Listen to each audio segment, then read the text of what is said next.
Hi, everybody.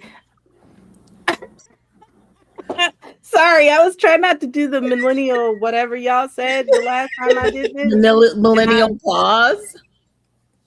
And then I browned out for a second there. Oh, Hey, no. everybody, how you doing? Oh no! You want to keep going? Yes, go. Start again. Okay. Let's go. So, hi, everybody. Welcome to What My Sister Said. We're three sisters with a passion for entertainment industry, and we take the conversations that we used to have around our breakfast table, and we bring them to you. And we invite you to join us. So our podcast typically deals with BL and GL and other wonderful entertainment that we've seen together. And today we have a very exciting topic. It is Taiwanese BL. But first, before I start talking about it, let's have just do a little introduction. I don't know. Is that? I forgot to put the thingy on. There you go. Yay! So we have my sister Anwi and my sister Kelly. Yay! And I'm Nikki, and I got guys. I'm Kelly. Pretty. Oh, sorry, Nikki. I didn't mean to talk over you. But That's Kelly's okay. really pretty. Oh, all right, sure. They popping. Whatever. Oh, all right. I mean, you're pretty too, Nikki. I'm gonna take a drink break. I just downed like an entire bag of barbecue chips, so there's just like chip fragments everywhere. Well, Nikki, can I see your drink? Your cup? Your glass? Oh, Is that new? Yeah, we got them I at like an that. estate sale. well, that's very fancy. Yeah. Hi. That's bougie. You want to tell everybody what's in it? Oh, that's a good. I like. So yes, our drink today is a bourbon Ricky. It is reminiscent of a gin Ricky. I've never had a gin Ricky. I like bourbon though. I want that. It's 1.5 ounces of bourbon, some lime juice, and then you fill up the cup with the club soda, and you got ice, and you give it a gentle stir, and that is a bourbon Ricky. This Is not a bourbon Ricky. is not a bourbon Ricky because all Miss Ma'am had was seltzer water, and that was a no bueno. And the stores not be accessible right now. So we're all sitting in the winter storm. So I have champs and watermelon juice. Well, mine is pretty much a bourbon Ricky. I had tonic water, not soda water, but this is very, very refreshing. Like it tastes like a summer drink to me. It's really good. Also, we are not sitting in the winter storm here, even though they told us we would be. It's just we got that much snow, and now it's raining. Oh, we got a good coating. Let's go. No, we got some. I woke up this morning, there was snow, but I could still see the grass. Oh, that was this morning, but ours continued to snow throughout the day, and now it is a nice little sheet happening out there. I worry about the animals taking the bathroom breaks. We're gonna take them on a leash out with us, so they don't. That's an adventure. A serious adventure. Slide. We'll see how it goes. Well, it won't be. It'll be a shorter amount of steps when we leash them. So, but yay! That's our drink, the bourbon Ricky. We'll have that up in the show notes, everybody. And so today we're going to talk about Taiwanese BLs. I'm going to be honest. I kind of made this suggestion to them. I have a weird relationship with Taiwanese BL. I love them, but I used to not love them so much because they are very kind of crazy. I just wanted to start with my 3 reasons why I love Taiwanese BL so much. It's actually 4, but I left one out because music is an issue for us. But the first and the most important is the confidence that comes with these shows. The idea that they put these premises together and they're like, yeah, you know what? That sounds problematic and maybe borderline illegal in Western countries. We're going to do it anyway. Lord have mercy. That's what I noticed. No, I noticed that when trying to write about these. I'm like, okay, well, let's explore this and see what happens. And if don't like it, I will dock out. But sometimes Taiwanese BL, they'll take you there. They'll be like this. Come on, it's fine. You just got to get to the end. The other thing, the other thing that I love about it is the lore. I don't see this in as much in other countries or regions BL, but I find Taiwanese BL, the crossover is key. There are characters and universes that are happening here that may be noticeable sometimes, maybe are not, but I know most of the ones that I've watched, there's a tie-in to another one, and I didn't even understand that was happening in the moment until I did a little research. So I'm a little girly. I love a good, backstory to a thing that's got backstory. So I really love that as well. And then the third thing, and it's probably the thing that'll bubble up in my the shows that I picked for today to discuss, is the secondary couple of it all. They really do. Yeah. And I don't know if it's intentional or not. They really do a great job with secondary couples, sometimes to the detriment of the main couple in the show. They will do such a great job with the secondary couple where I don't come back for that main, and I might just fast forward over that main couple because I don't want that. But I want that secondary couple, and they give them enough storyline and enough there for me to stick with it. So those are my reasons. Does anybody else have any other reasons? I know I took that over and said it was going to be my thing, but those are that's your thing. Yeah. Yeah. Okay. My fourth thing though is music, because I will say them songs be slapping sometimes. Those theme songs, those OSTs, they slap. Are they from certain time periods where you're like, what is that? And then your brain, the more you hear it every episode, your brain is like this. I like it. I like it a lot. So I will have the OSTs for mine in the show notes so that you guys can check them out. There's two of them that really slap. Third one, not so much. But those are my reasons. All right. Cool. Do you want to segue into the first one? And I'll just keep on talking. Yeah. All right, everybody. So you should know the first one for me, laughed at. I don't appreciate. Oh, the first one for me is drumroll. Everybody should know this already because I've talked about them already on this podcast, and we know what it is. History 4, Close to You. You both have history in.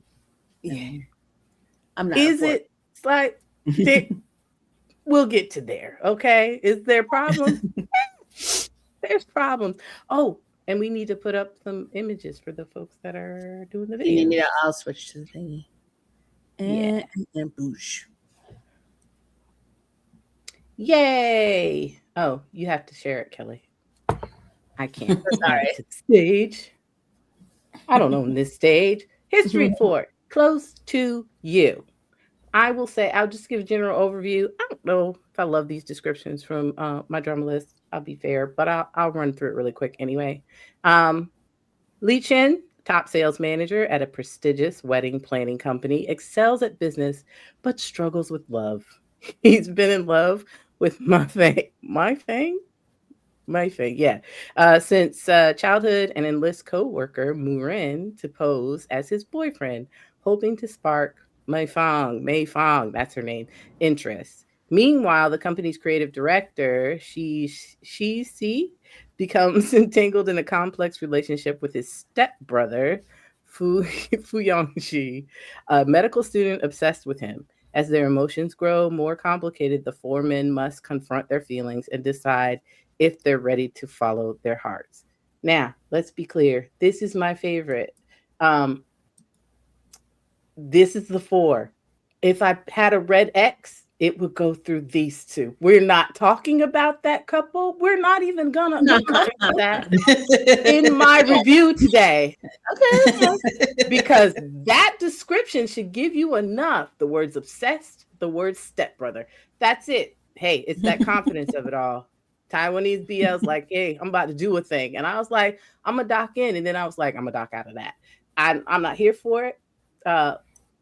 This gentleman, he's a lovely gentleman. But what is happening here, I'm not interested in. So what we're going to concentrate on is this right here, because that's the meat of this story. And again, we'll go back to what? Secondary couple, which I don't know. I think these are two mains because this is a fair split of these two guys. So I'm going to go ahead and read what I wrote because y'all know that's my jam. So we'll go to here. The initial premise setup is a classic fake relationship trope that turns into more once one of the two protagonists realizes that the friendship means much more to him than it did before. I like the idea that they already display love with these characters that stems from their pre-existing, like, emotionally healthy relationship. So these three, I feel like the love is there. You see it, the setup. When it starts happening, you're like, oh, these are good friends. And they're not weird friends. Like, they are quirky. There's a thing happening with Li Shin, okay? He can be slightly annoying. But at the end of the day, I do feel like this is a healthy emotional relationship for these three men because of the things that their characters have to go through in the show, and that how they show up for each other within the show. So although this is all wrapped up in like ridiculous and over the top banter, their love for one another is easily recognized by the only female character that matters, who I did not put into the slideshow, which is Mei Fong. Mei Fong, who is the love interest at the beginning of Li Chen. And she is, she's the only female character that gets a backstory.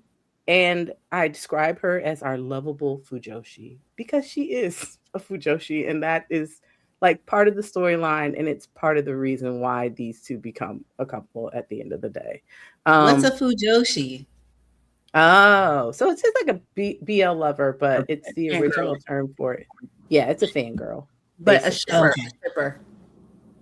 Yeah, she's the shipper. Oh, okay. Okay, I got it. But she'll ship it, but it's not reduced to like BL actors and BL ships. It's just a shipper in general. They look cute. Anyone. Those two people walking down the street, they're cute. I ship them.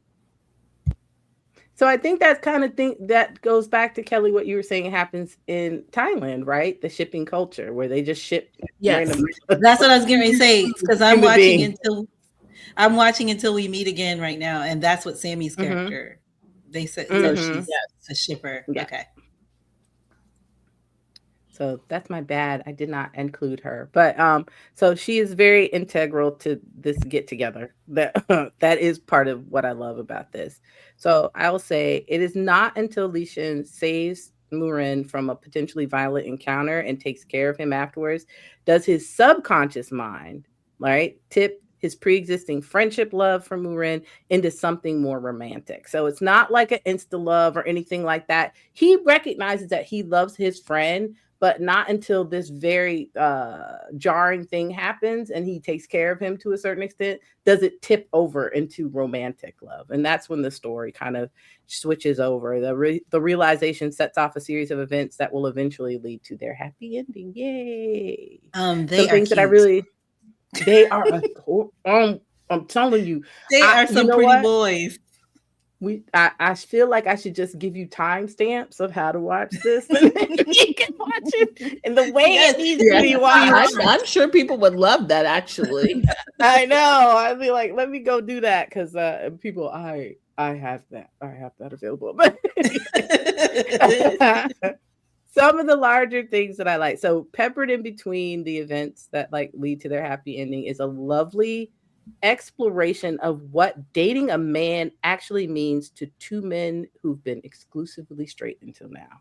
They delve into those conversations about, because, where this one is character wise, you tell out the gate, he figures out he wants something and he just wants it and it's done, right? Whereas this one takes a longer time to come along and still has some issues about it at the end of the day. So it's a two-sided conversation, because I feel like this one, Li Chen Li's character gives one perspective of what this looks like because he clearly says, I'm not gay. I love Tom Ren. That's who I am. Like that's it, right? And Tom Ren never actually makes a declaration one way or the other, but is having a real hard time with the optics of all of this and and how that looks to other people and how that affects him on a daily basis. So it's a really really lovely kind of back and forth. And then if we go back to Mei Fong, it does, and I think I sent you a clip on me of this. The show does a really some interesting meta work in the representation of fujoshis, like within the media that they consume, right? Because they don't just, it's not like a throwaway line. It is part of the storyline that she is a fujoshi. It's part of some of the events that end up happening with both of these characters, and it pushes the story along. So it's interesting that they don't know what that is.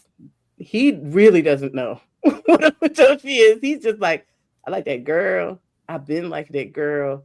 How do I learn about this thing so I can still do the, so I can try to get with her? And it turns into something else ultimately at the end of the day.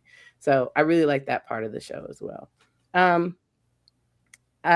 What's the rest of this? I think there's one cinematic thing I love, and you can kind of see it here. And it's the idea of light. There's a theme with this couple where sunlight streams in between them, and it brings like an otherworldly quality to their love whenever they kiss. It's like in the episode that they finally get together, there's so much light streaming in behind them. I'm like, why is that there? And it feels important because they bring it back around in another scene as well. And I feel like it definitely is like a manifestation of kind of the solidification of like their love coming together. So those are my main things.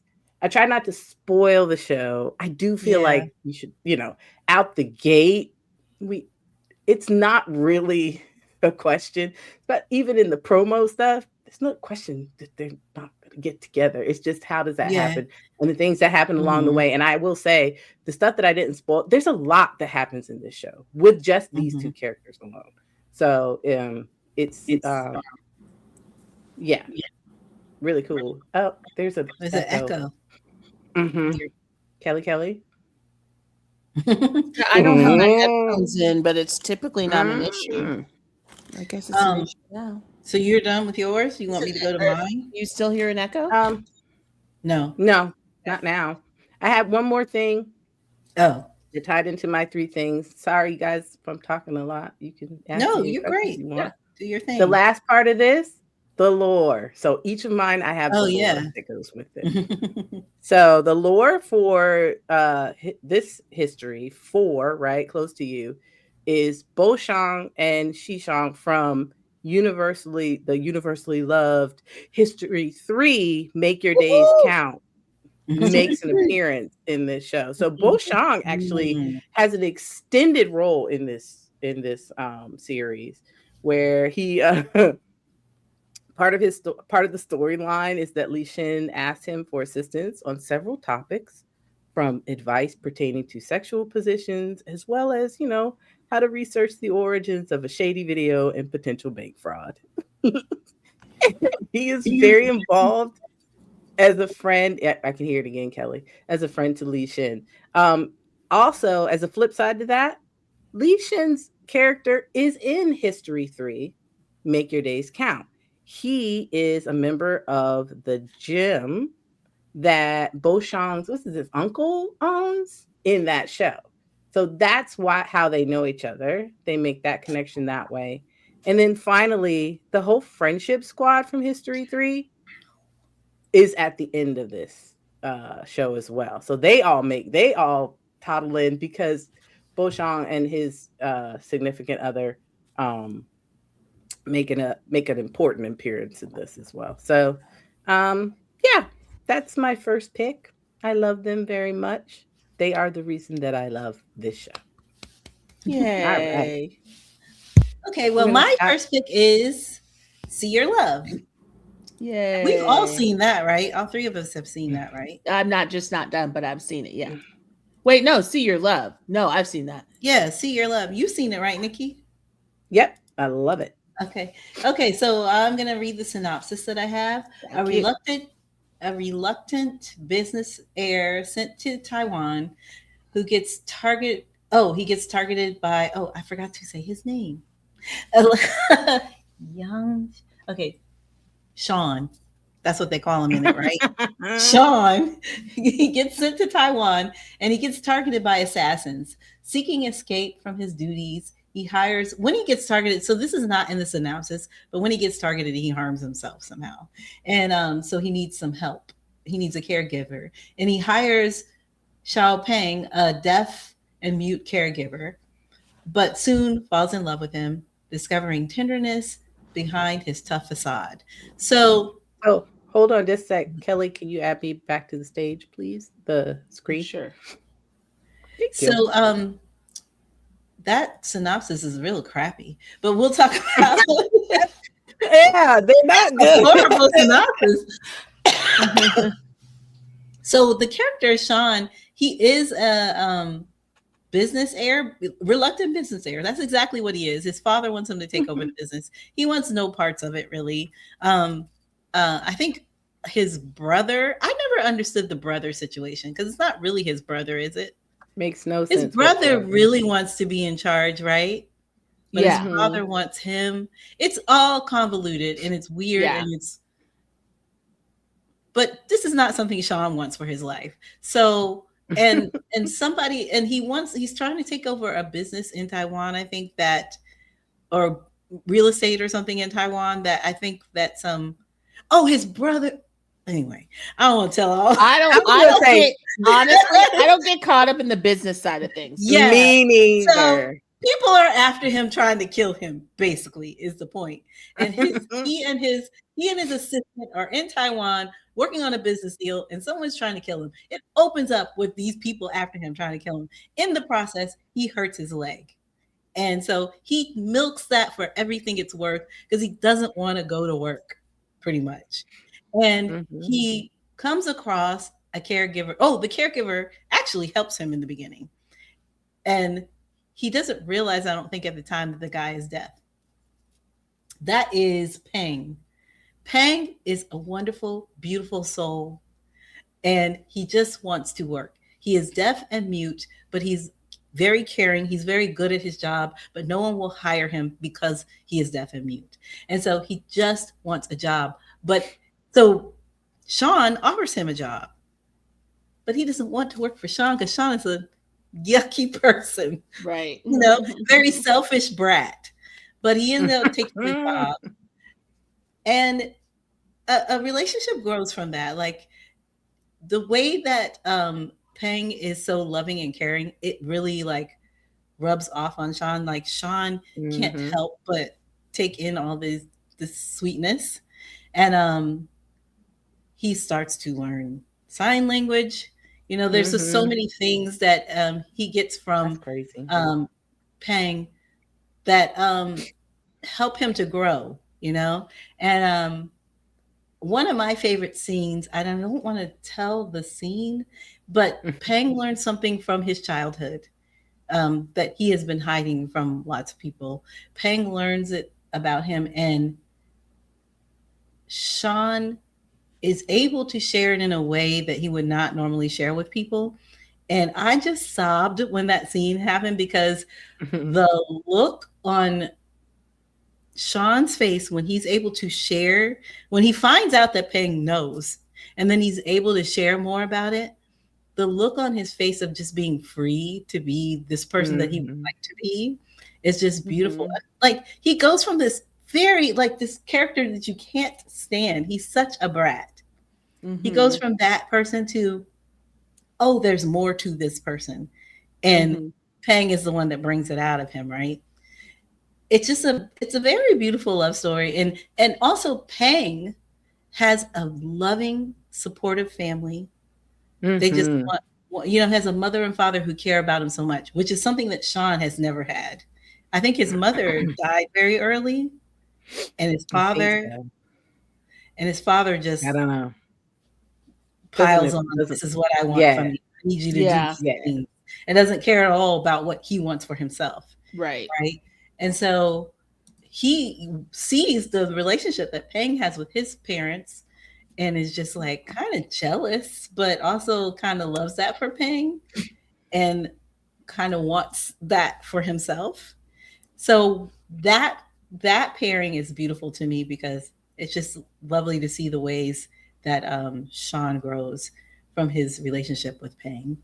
The other relationship, what I think you're not crazy about, Nikki, the assistant and the assassin. I love them. I think they're fun. They don't make any sense. I never. They made no sense whatsoever. No, they don't. I love them. They are the absurd part that you talk about in Taiwan, at Taiwanese BLs, because it's just great. Like, it's just crazy. Like the assistant, he looks, as you can see in this picture, he looks kind of like just a button-up guy, but that is not who he is at all.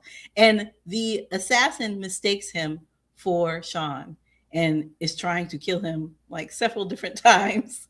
But he's a very bad assassin and ends up in their care, basically.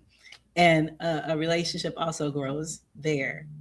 He didn't have any business being an assassin. And he's not an assassin, right? He's not supposed to be an assassin. He just took it on himself. He's trying to make his place in things. And he meets this guy, doesn't think he's gay, finds himself attracted to him. And also, he needed family. He needed somebody to take care of him. He needed to be a part of something. And he finds a home with them. This is all about finding family. Yeah.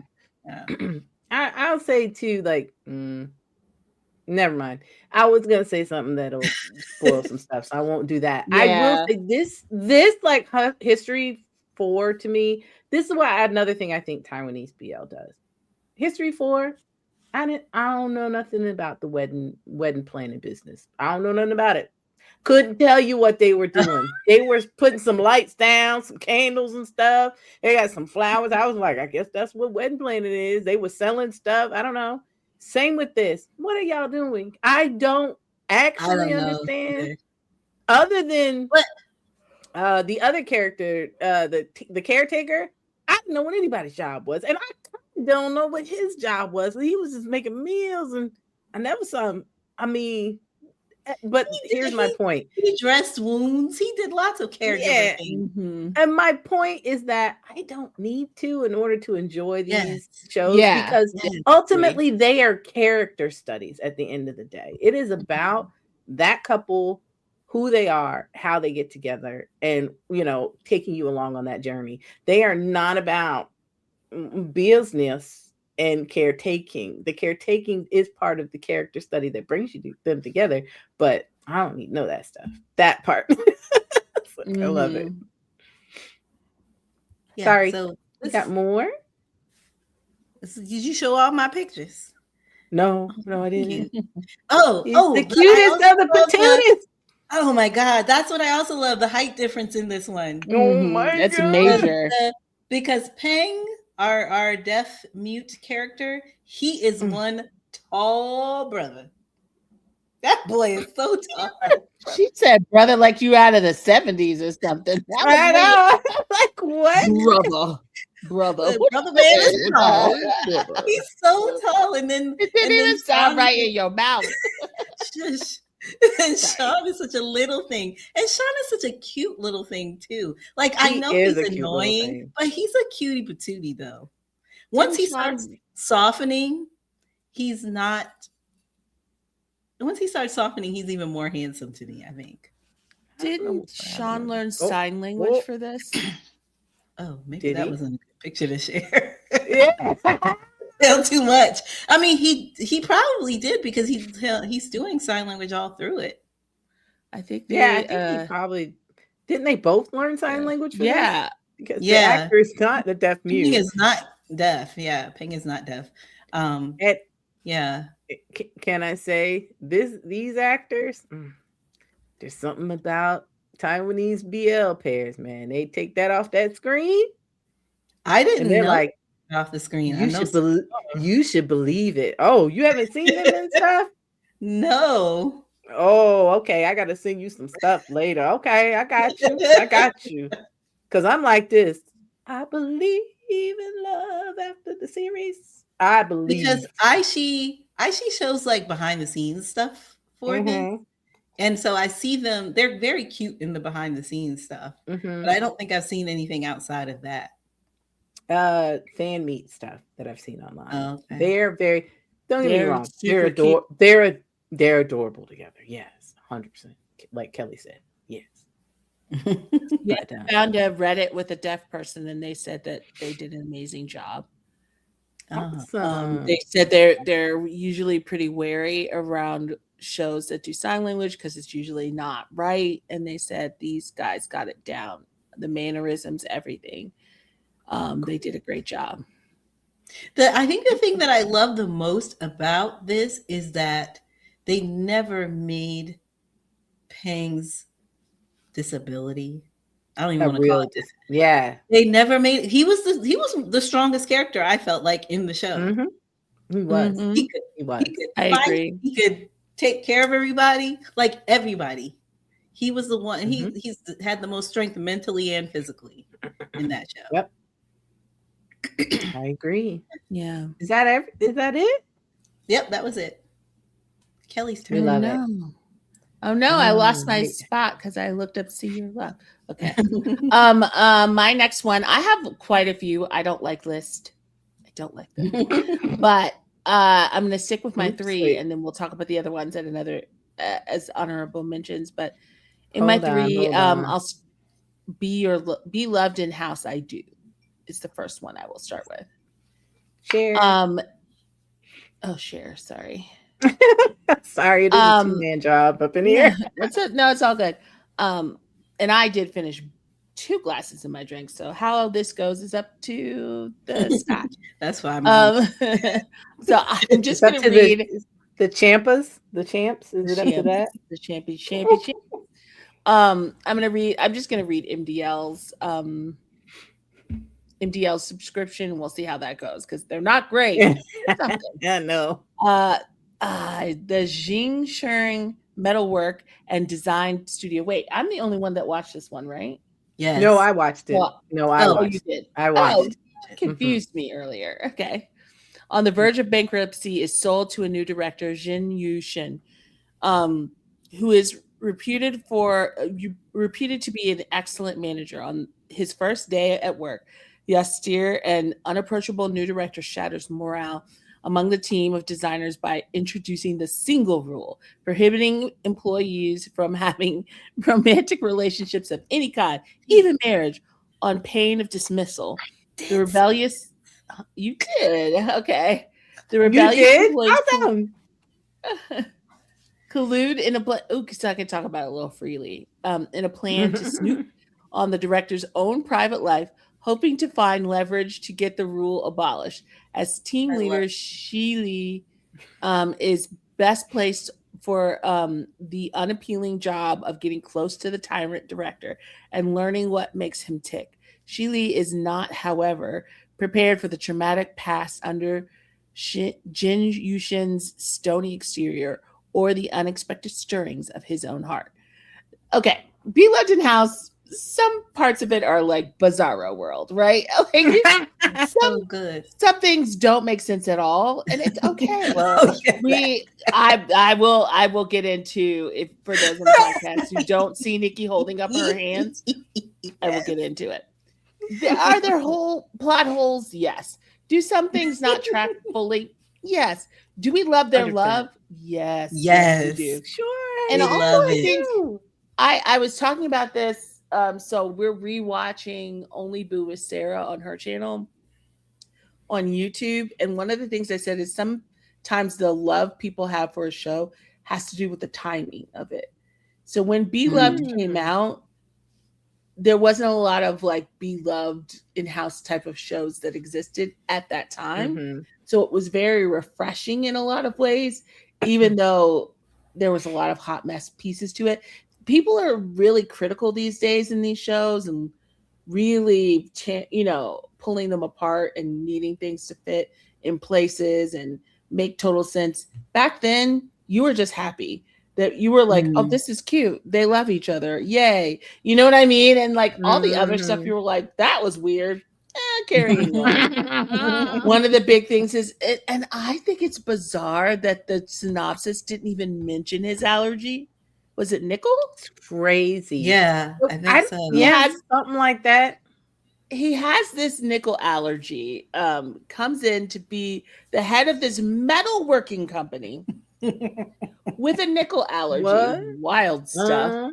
He wears these gloves sometimes, not all the time. Feels like he's open to, and then I guess love heals him, because once he falls in love, he almost never wears those gloves again. But my thing is, like, he wears them at the most inappropriate times. Okay, you got the gloves on, right? You're in the place where the nickel is, right? But then you got the gloves on in the shower. Hey, what was that? Why was he wearing the nickel dust?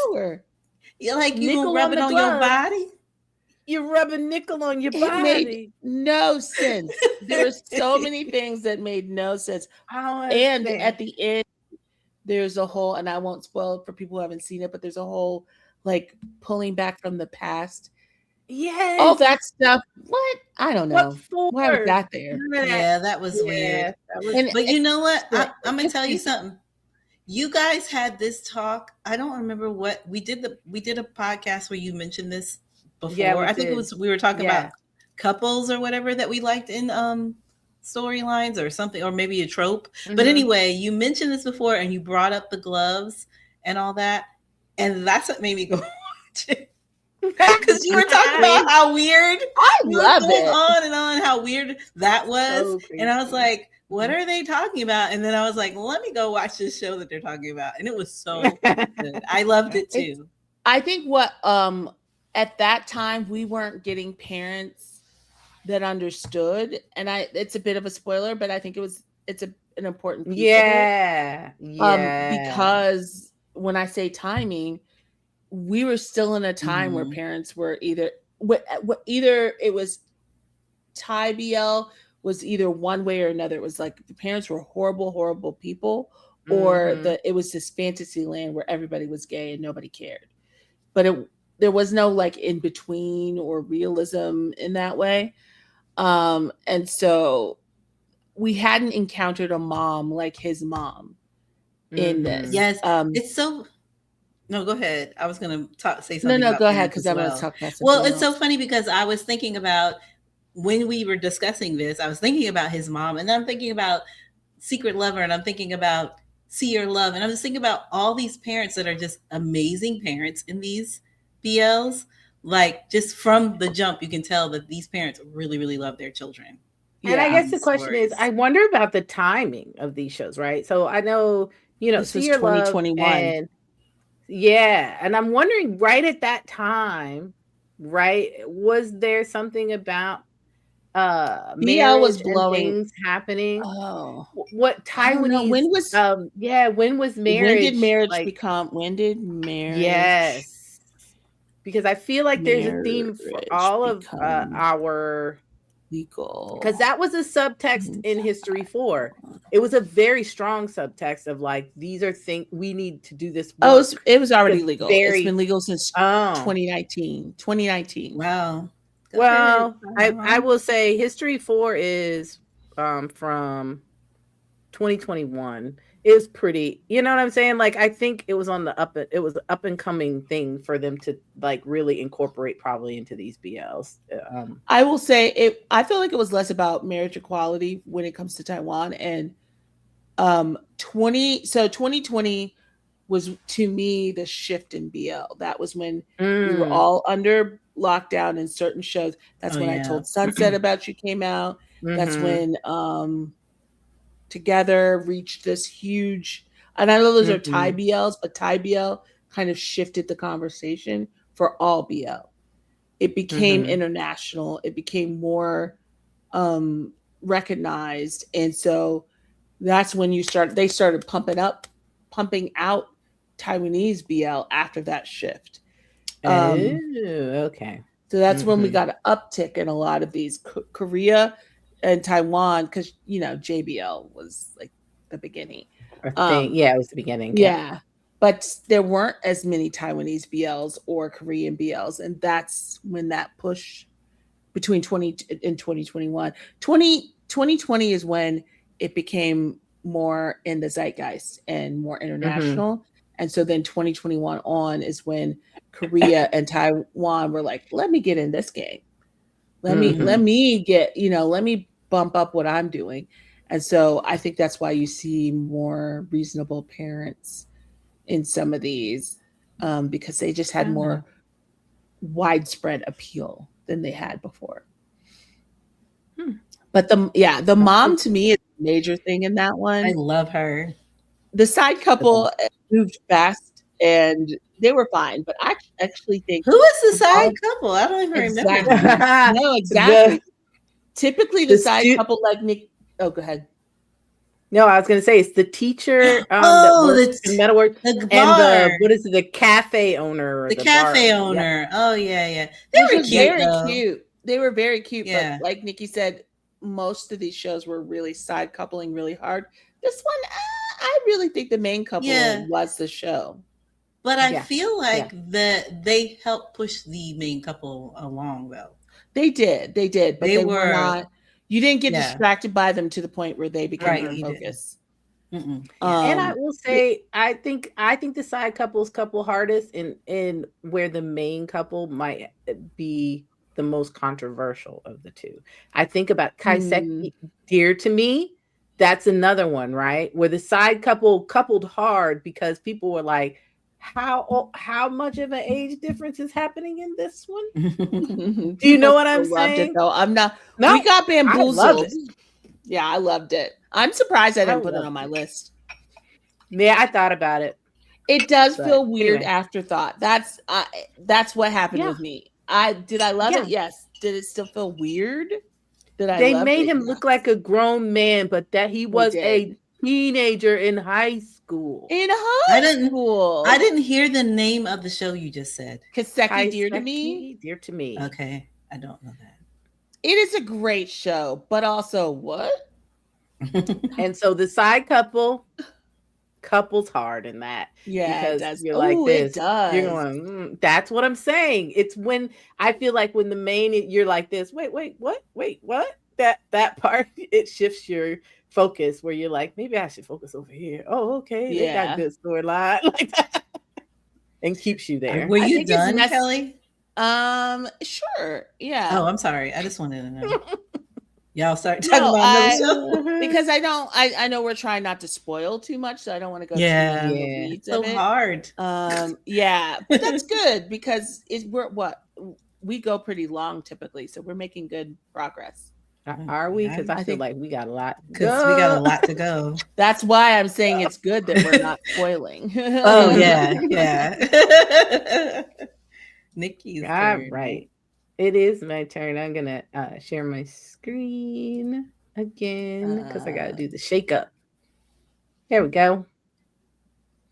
My second one is Plus and Minus. Love it. So we'll just go ahead right into it. We'll do a little description. Xiao, oh Lord, name is gone. Anyway, and Fuligong they are good friends who have grown up together since kindergarten. Not only are they childhood friends, they even work for the same company until an accident shakes the two. At the same time, Katoyuki, also known as X, is a free-spirited bartender, and Shong Shi-ze, a divorcee who can't let go of the past, runs a laundromat. One day, the laundromat owner stumbles upon the colorful nightlife of the bartender. The two collide and slowly realize each other's inner desires. Hey, I know that I said I didn't rock with the main couple in the first one.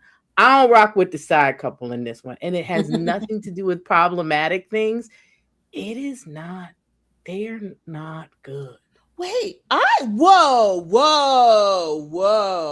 This is always the outlier. This is your jam?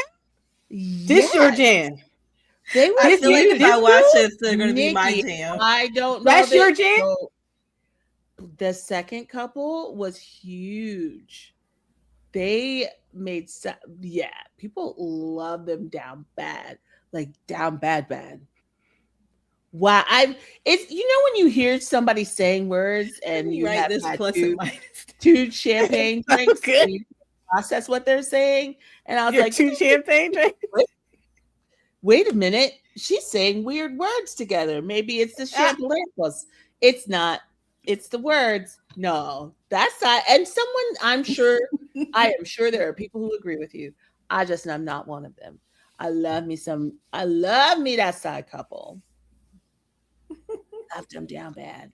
And a lot of people did. They got quite popular from this series. So what I'll say for me, and it maybe it's just my taste,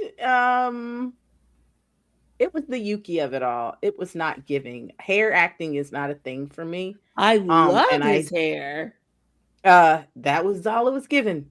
And that's how I felt about it. That was my opinion. It was giving hair. I'm just gonna sit over here and sit over here. There you go. Keep on talking, yo.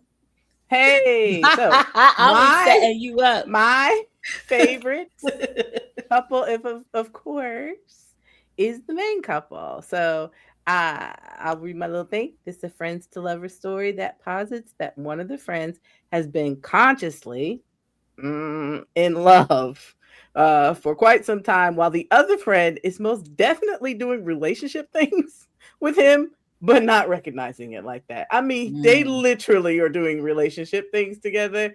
And this one, it's just all air up there. And so I split this show up into 3 acts because it's a 15-episode show. So like in the first act, you get a strong backstory of like who they are, the main couple, and it actually introduces an encounter that kind of sparks the relationship to happen. They'll bring them together. In the second act, you get a picture of like their relationship coming along and what that looks like for each of them individually and together. It also introduces familial conflict to test the relationship, but in a different way than you typically think about that, than it's expected, right? And then Act 3 brings upheaval on how both of them decide to deal with the conflict. They have a difference of opinion on how to do that, but it ultimately resolves itself in the end. The other characters, I didn't write it right up for them, but like I said, hey, to each his own. I just didn't rock with that story as much. And also the kid was a lot too. I don't know. It didn't move me. I love this show. And this one, I don't have to fast forward through their parts. I can watch their parts. Their parts don't have problems to me. Yeah, it's not problematic at all. It's just I didn't love them as much as I loved them. So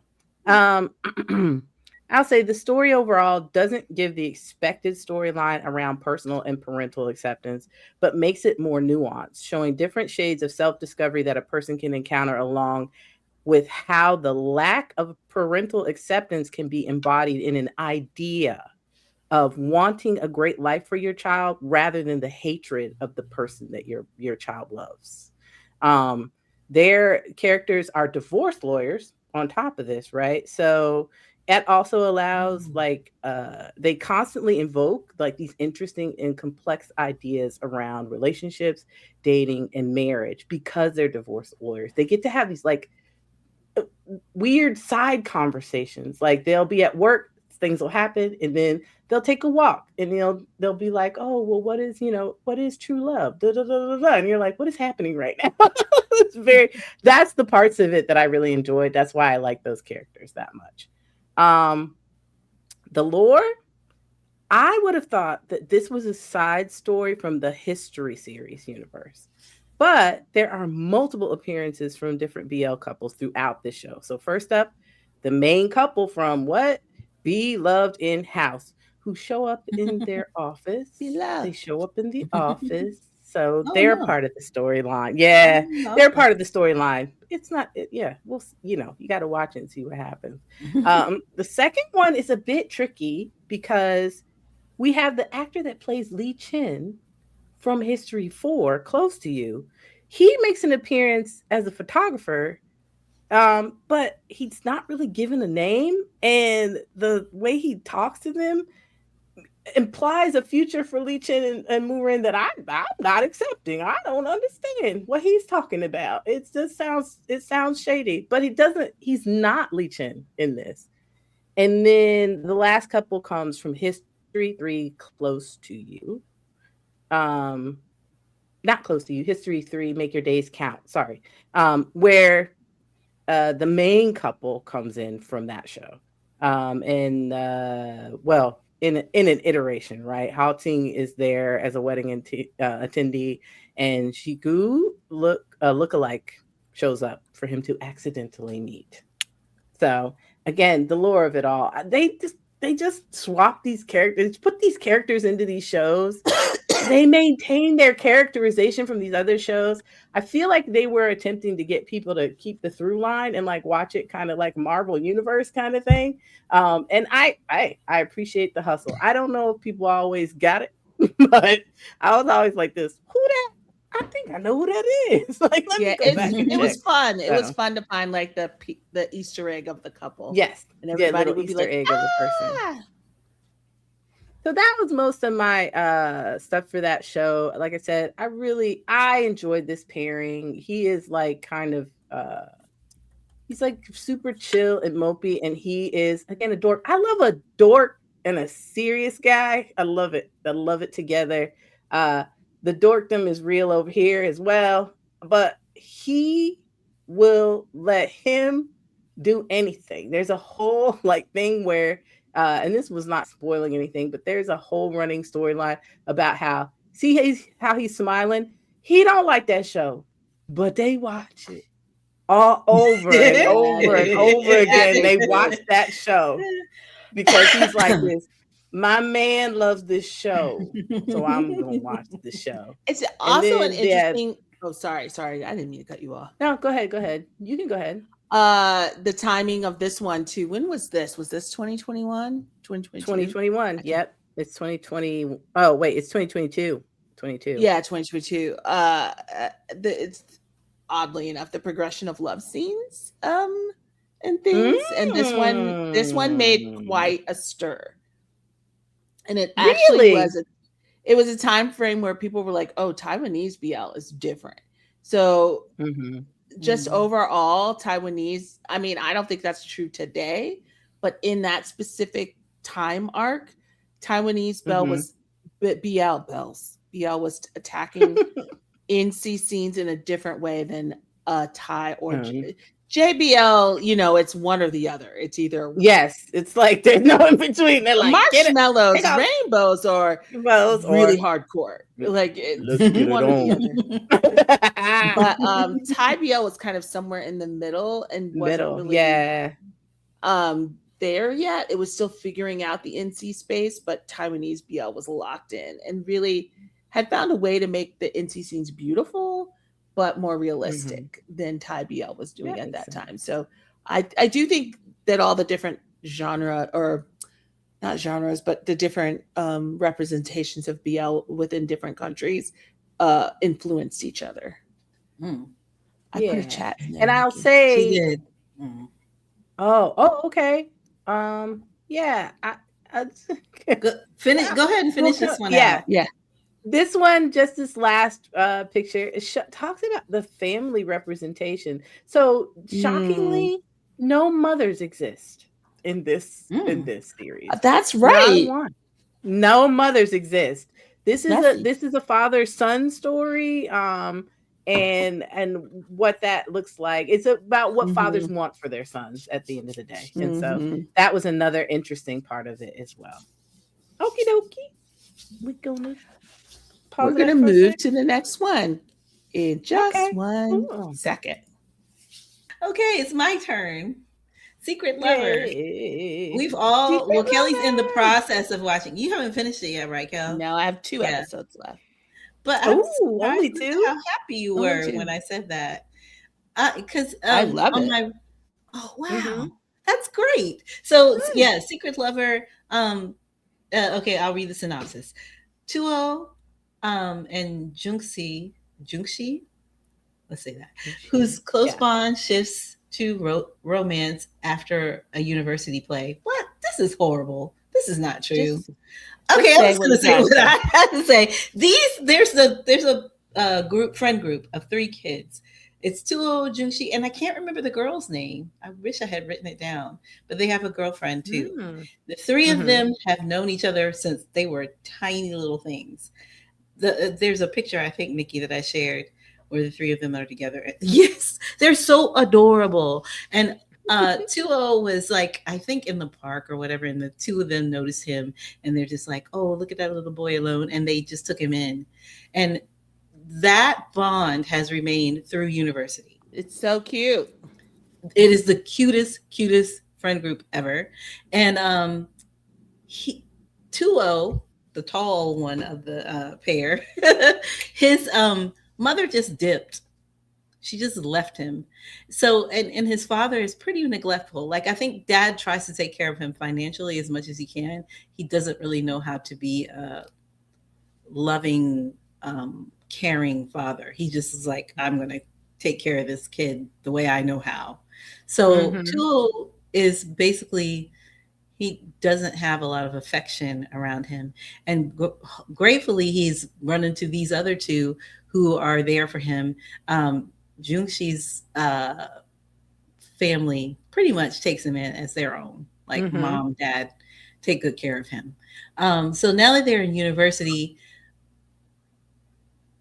Jungshi asked Tuo to help him get together with a girl because he doesn't have a whole lot of history with that. You know, he doesn't really experience. He doesn't have a lot of experience with that. And Tuo is like a ladies' man. He's got women here everywhere you look. And so he's like, teach me how to be like you. And in that process, Tuo kind of just like, I would rather be with you than you be with a woman. And he's like, disclaims him basically. And the first time that goes down is kind of wrong. It's a not kind of. It's 100% wrong. So this is why it reminds me of Love in the Air. I'm shocked that you love it, Kelly. It is like the Love in the Air scene, but I love Love in the Air. But Love in the Air didn't go where this went. That's why I wasn't ready for you to be okay with it, because you kind of... He was not. He seemed okay with it in the moment, and that's he did. He was okay. I mean, he did seem okay with it. Love Even in though the he's Air. confused by it, he yeah, was okay with it. So, so it goes from there, right? Like there's like the thing that I love about it is the family, like the fact that his family, basically Tuo's family, has abandoned him. Even though dad has financially provided for him, dad's not there. And Jungshi has this very, very loving family. And why you make that face? Am I saying his name crazy? No, she went to the wrong because slide. I went through the wrong. But he has a very, very loving family, and Tuo's very able to find love there, and he's able to find love with Jungshi. And I love the girl, the girlfriend whose name I did not write down. She is like, she's a shipper, but she knows them, so it's not really a shipper. She just wants more like she wants. I think it's I think her name is Xiao Yang. Okay. Thank you. And then the other girl is Yu Mei. Yes. She's fun. So there's another girl who's really into Jungshi's. She has a crush on him. She appears out of nowhere. And Tuo is like, back up off my man.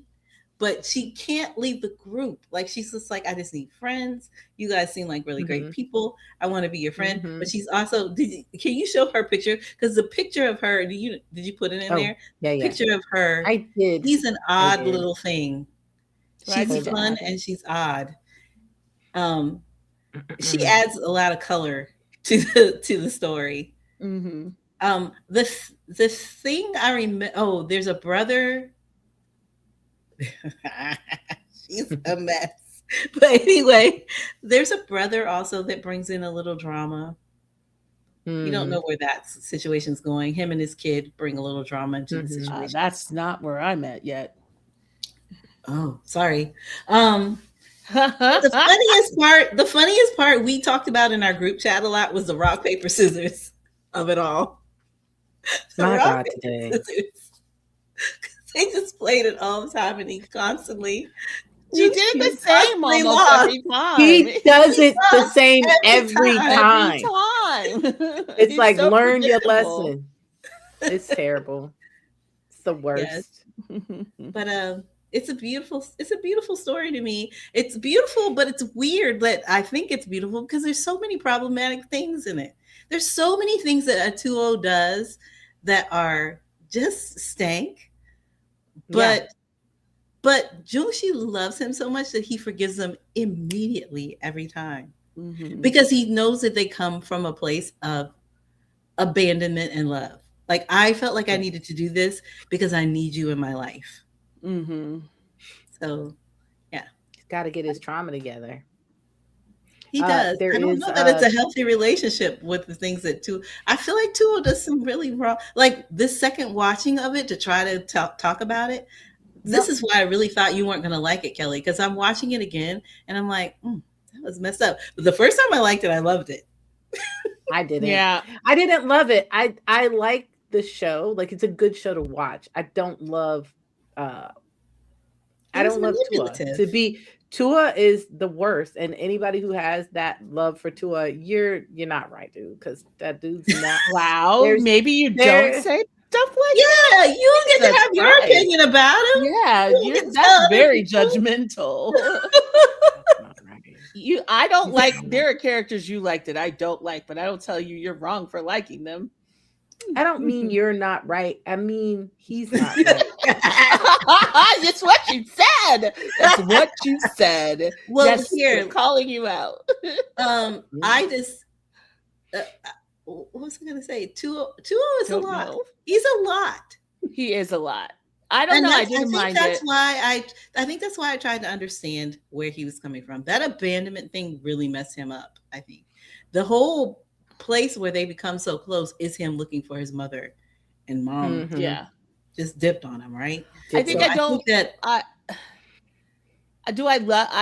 disagreed with some of the decisions he made, but also it's a Taiwanese BL. I feel like that is par for the course.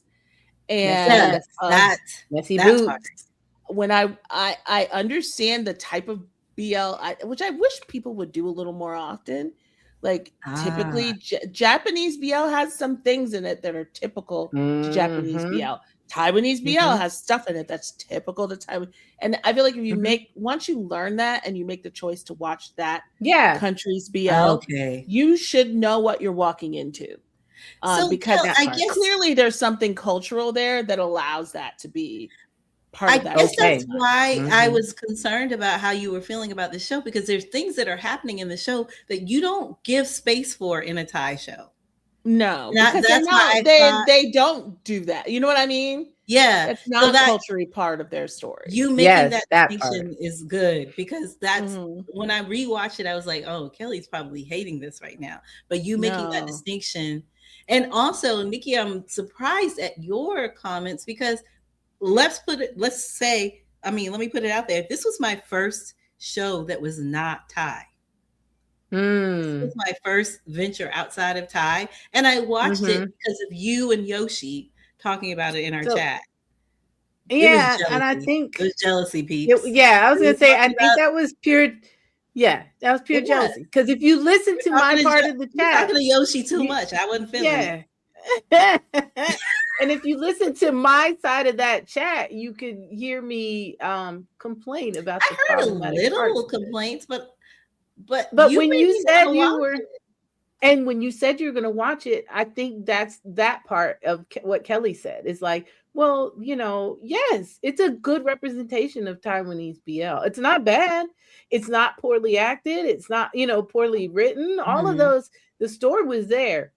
I just didn't rock with that one character, and it to a point where, but it wasn't to a point where I wasn't going to finish it. Right. I mean, I liked it. It's just like, I think if there was rocked my nerves. If there was a hint of him not liking him back, I probably would have had a problem. That part, yes. Okay. He liked him. He was fully into him. So it was just like, into was he?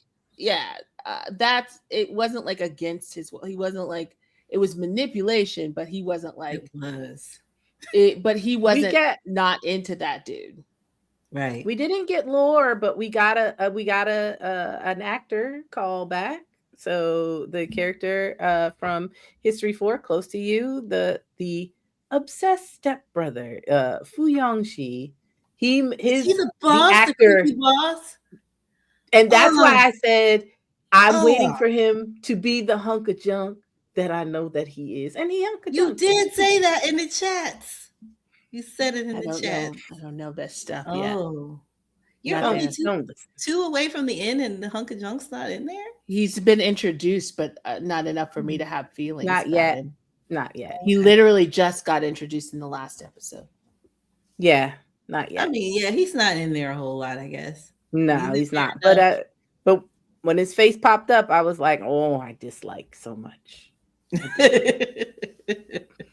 Yeah, so that's my love for. I as much as I complain about 2-0 and I feel like he was manipulative and I feel like he did a lot of gross things, I also feel like he loved the crap out of that boy, and that boy loved the crap out of him back, and they were very cute. And I will say, Ami, this picture right here, oh my God, they are the most adorable friend group ever. That's why I put them as little kids and them as adults, because they are just so sweet and they care about each other and they really care about 2-0 and want to make sure that he's okay. Because and this is why I excuse things, because this right there, it's enough. It is enough. And he's got issues too, so he does. I don't think he's emotionally regulated enough to do things normally. Right. Mm-hmm. You're right. You're absolutely right. And the girl who you said her name and I can't think of it, she's just so great, because that little weirdo girl, she takes such good care of her too. She's just so even though she works everybody's nerves. That girl worked my nerves. She's a nerve worker, but she's also neat. I really love the introduction of her and that little tidbit. I was like, oh, we don't see that very much. It made you love, it made you really appreciate Junsi and what a lovely person he is. Yep, 100%. Yeah, well, I mean, he's already a lovely person taking in a 2-0 the way he did. Kelly, can we do We Best Love next? We Best Love. We gotta make a move here. Yeah, we do. We're an hour in. And we're only on our. We know. We're on our second one. No, we're on our second ones. Ami and I are going to be done soon, though. Yeah. Just you. She's only going to do honorable. I said We Best Love. Don't be rude. Okay, I'm going to read them in DL. It is not a simple thing to like someone, because many times we dare not say anything. You guys haven't watched this? I have. I didn't know what you were talking about. I saw it. Yep. If first place is the only way to make you see me, then I will never lose to you before you fall in love with me. Shu Yi stared at the class report and saw Gashida's name above him again. He didn't answer. He had always ranked second ever since Gashida came into his life. For this reason, he was excited to go to college and parted ways. He hoped never to see Gashida again. In college, he joined the swimming club and was revered by everyone. He was happily enjoying life until Gashida suddenly appeared at the swimming pool competition during their senior year. This made him wonder why Gashida always followed him everywhere, wherever he went. But little did he know that Gashida had eyes for him and would never let him go. This is one of my all-time favorite BLs of any country, period. This was like this is another one that it was in the time that it came out, so 2021. This BL like shook the BL industry. This was huge. People were in love with this BL, in love with this cast. It got a season 2. So it was filming season 2, right? It was filming season 2 while season 1 was ending. So it had the plan to go Oh. right into a season 2. Mm-hmm. That's why season 1 ends with the teaser for season 2, because it was already filming. I don't know. I don't know. These actors, it was like, I feel like it's one of those kismet things where it's the right actors, the right director at the right time, that just feels right. And I will say this is one of the ones where it wasn't just the series, it was off screen too. Oh yeah. Taiwan was really leaning. So 2021 was its heyday. It was really leaning into that BL space for the first time. And so we were getting to see how they do their interviews, how they do their, circuit stuff. And these two actors were, I won't get into that yet, but they were a huge part of why this show was loved. But also, I just really, I've seen this, I've watched this. This is one of the ones I can go back and watch again and again and again and never get tired of it. I just think there's an honesty in the way both of them play these roles, that feels really grounded. Even though, in this BL space that can kind of be like ultra romantic and a little fantastical, these two felt like they took these roles very seriously. And and I just, there's a scene, I won't say what's happening, but those of you who've watched it, when they're in the infirmary and one is helping the other one out because he's hurt. And he gives a speech in that moment. And I cried during that scene because he did such a good job of just like really expressing where he was at in that moment. Yeah, they just stole everyone's heart. There was a lot of, I would also put, I also really loved season 2, although there are moments about it that felt problematic. In the moment of, but in the moment of watching it, like they actually, as actors, took control and it would have been worse. And it was really interesting to watch them be empowered and fight back and say, let us. And basically they got, and the scene I'm talking about, they basically got pushed back against the director and everyone and said, let us own this scene. So it was supposed to be more problematic than it was. He also got drunk during that scene, which is crazy. I do not recommend actors get drunk doing scenes like that. But he was so worried about it and so tortured about it and worried about how it would be perceived, that they gave him a lot of very large glasses of bourbon or whiskey. And then he did that scene. So there's when you see the other actor's eyes get real big, it's because he doesn't know where this is going. Because that man is lit doing that scene. It's a lot. I don't know if people knew that. I was like, but whoa. Yeah, it's not. That's not a. I'm not saying that it's a good thing. Don't think you it are. Is, but I don't know. I'm surprised that I am connected to that scene, but I think it's because maybe I know the work that those actors put into it and how they push back against the director. But I don't know. There's something about those characters that have a special place in my heart. I just love them. I love that season 1 so much. And then for the actor that played Shuyi, he is Japanese, half Taiwan, I can which see is it. so they changed their character. They made that part of the character, and he is a singer-songwriter. He had never acted a day in his life. He wrote the theme song, and when he performed it, they picked him for the theme song. And when he performed it, that's when they were like, "What if you were in it?" As he never acted, he was not. That's yeah, cool. and then the actor that plays Gashida, he was from a boy band that was since defunct, and this was like his moment to cross over into acting. That's cool. And so everything was riding on this for the both of them. He took such good care of it's you and Sam. So Sam, who plays Gashida, took such good care of you. You was this very introverted, very quiet person, and Sam was a little more extroverted, but also really stern. And so Sam, basically, they said you wouldn't talk unless Sam was around. Also, you was dealing with what it meant to be like biracial in a country, and his first language was Japanese, not Taiwanese. wow. And this came out in the midst of lockdown. So there was like Taiwan was locked down when this was out. So it was a lot going on during then. And then just some lore. The series is good itself, but the lore that really wrapped people up, because people got really into the relationship of Sam Yu and just all of that. And then it got really weird. They got real weird around those two. Sam got shipped back to China.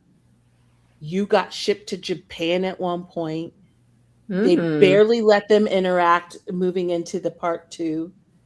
It went from us getting all of them all the time to them like separating us. They actually do, and this is on WeTV, they do a crossover series to take us from, no, we were supposed to get a part 3. Didn't happen. It was written, didn't happen. But the entire cast, in the midst of that, when they were claiming we were getting a part 3, they were like, we're going to give you this like reality show. And they sent them to the woods. Oh, this thing was so crazy. And they basically were like, you got to get everything you need to go camping in the woods. And they made them they surprised them up. So one of the dudes is like married with kids, and he's like, I got to figure out my family situation. It was crazy. And then they were like, here's your budget. And it was not enough money. It was crazy. And they were like, I think I'm going to use my money for some of this. But it is worth watching, even though it's crazy. It's on WeTV, because you kind of learn, like one of them was a exchange student in America for a while. And they're learning about the xenophobia of America through his story at one point. Like everybody was crying, and then like you opens up about his experience of being part Japanese, being in Taiwan. It is not just the show. This one is not just the show. People were very attached to that cast. That cast was really open about a lot of stuff. Yeah, and it does make me sad every day, because that whole thing kind of fell apart. I have my theories on stuff, but I don't know if that's real or not. But it felt very pointed, like Sam and you were basically like, y'all better stay away from each other, is what I felt like was happening. And I remember when we first started doing like TikToks, Abby, who is a translator, Shannon, and I did a live, because most people don't know the history of the actors. And we did a whole like deep dive live with Abby, like telling everybody what happened and why we side-eye that whole situation. But they say they still hang out, just not publicly to this day. But and we never got the freaking season 3, which I'm still heartbroken about, because I would have watched it. It was a moment in time. Everybody was obsessed. That series, the way you talked about that made me think of Tien and Ziyu, the Revenge Love boys, and how they it was that intense. Yeah, that makes sense. I will say I watched the first season. Yeah, that whole cliffhanger of it all is kind of crazy. And then, or the teaser into the second season. I started the second season. I didn't get very far in the second season, because I was like, it was too much. I don't know. At the moment when I was watching it, I wanted to dial into some good time fun. Yeah, and it's not. The beginning of that second, it's not fun. And I was like, I gotta get out of it. Yeah, but the beginning, it does explain everything. It takes time for you to understand what's actually happening. Yeah, what's happening, and then you moved into the next part. It is really good, but it does. Can you imagine you're not like in real time? It That was would be rough. crazy. It was Because rough. you couldn't, We were like, yeah, the because you hell? couldn't What the stop hell is watching. What is happening? going on? Yeah, No. And we had we're like, what? Why is this happening now? Like, this doesn't make any sense. It that's still crazy. doesn't, but I loved it anyway. Yeah. Love, man. Yeah. That's one of my top 5 BLs of all time for me. Very cool. All right. And we're going to go into my Final? last one Yeah. and Anwi's last one. Yes, so good. Because we both picked the same last one. Oh, yeah, that's And right. yeah. So see, we got plenty of time. Plenty of time. Mm-hmm. No That It's was worries. almost No an worries. hour and a half long. Sure. The Plenty of last one time. is The Promise of the Soul. I Woo-hoo-hoo. definitely have never seen this. This is Oh, I think that you would absolutely love this, Kelly. It's so I think you would too. It's so so beautiful. beautiful. I'll do the crappy thing and then I'll do my thing. I think I went shorter on this one on me because we both had stuff to say about it. So after a mysterious accident, a 69-year-old man, oh Lord, 69, named Asha wakes up in the body of his 20-year-old grandson, Zefang. Living under a new skin, he navigates a youthful world with an old soul and ends up sharing a room with the enigmatic Hyen. As their lives intertwine, a fated bond unravels across generations and identities, bridging love, loss, and the weight of untold promises. That's actually a good description, I think. Yeah, I It like is. that one. Altogether. Yeah. So for me, I'll just go straight into it. I'll read it. This this show is very close to my heart. What I will say is when I first started, as a preface, when I first started watching this, my family was subjected to my comments about it because in Taiwanese fashion, I was like, what is going on here? So Somebody was else the needs to chat. understand. Huh? I said, so was the chat. That's why I ended up watching it. Yes. Because you were all up in the chat talking about this show. You and I Yoshi. was like, Grandpa this love, is grandpa not love. what is happening. Yes, that is our little short name for it. We call it the grandpa love and grandpa love be loving. All right, I will read my thing. So this show starts off with a premise that is hard to accept, but as we move doing along in the story, we begin to realize that the whole is more than the sum of its parts. This is not a simple pervy love story of grandpa falling in love with his grandson's crush.